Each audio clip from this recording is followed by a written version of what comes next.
Hello বন্ধুরা, Pinki dot Bunty blogs নতুন YouTube চ্যানেলে আপনাদের স্বাগত। আজকে আমি সর্ষে ইলিশ ঘরোয়া রেসিপি আপনাদের সাথে শেয়ার করছি। চলুন দেখে নেওয়া যাক।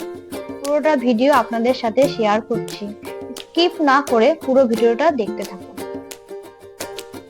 প্রথমে সর্ষেটাকে শিলনোড়াতে পেস্ট করে নিচ্ছি। সর্ষেটা আমার বর বেস্ট করেছে, কারণ এর সাথে কিছুটা লঙ্কা অ্যাড হবে তার জন্য। লঙ্কা বাটলে আমার খুব হাত জ্বলে, তার জন্য আমার বরকে বললাম সর্ষেটা তার সাথে একটু সর্ষে অ্যাড করে নিলাম। এবার সর্ষে, পোস্ত, লঙ্কা তিনটে একসাথে পেস্ট করে নিচ্ছি শিলনোড়াতে। শিলনোড়াতে পেস্ট করলে বাটাটা খুব টেস্টি হয়, এই জন্য আমি শিলনোড়াতেই পুরোটা বেটে নিচ্ছি।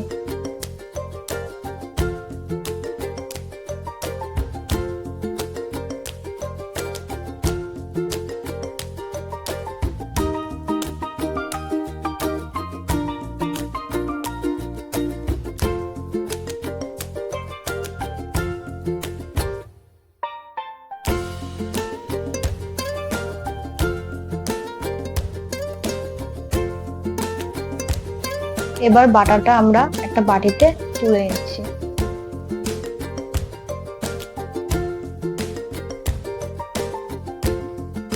মাছটা আমরা আগে থেকে ধুয়ে রেখে দিয়েছিলাম। এইবার একে একে সর্ষে, পোস্ত, লঙ্কা বাটাটা মাছের মধ্যে দিয়ে দিলাম।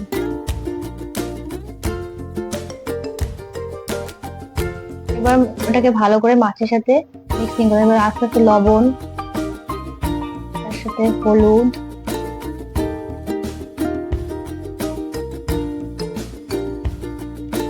পরিমাণ মতো লঙ্কার গুঁড়ো, একটু সর্ষের তেল দিয়ে ভালো করে মেখে নেব।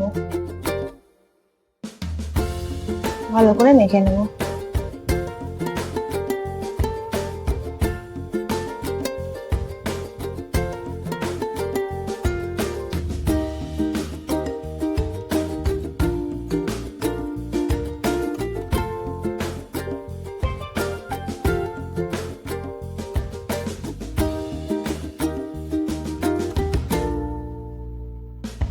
এবার কড়াইতে একটু সর্ষের তেল দিয়ে দিলাম।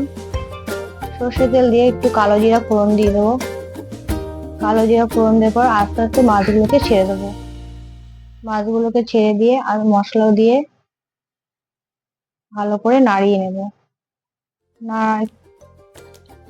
কাঁচা লঙ্কা দিয়ে দিলাম কটা, নাড়িয়ে আস্তে আস্তে খুন্তি দিয়ে নাড়তে থাকবো।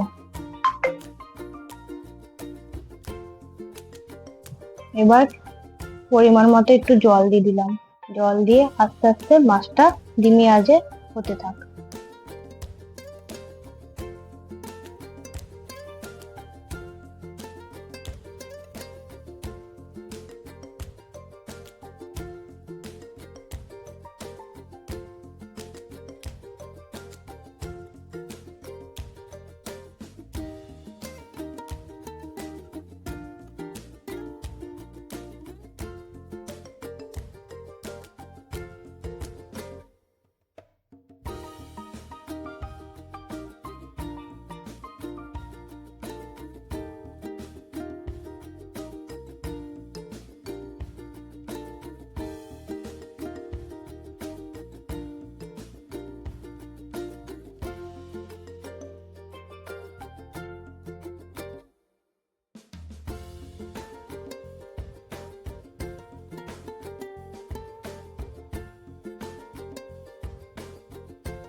মাছগুলো হয়ে গেছে, এখন একটা পাত্রে নামিয়ে নিচ্ছি।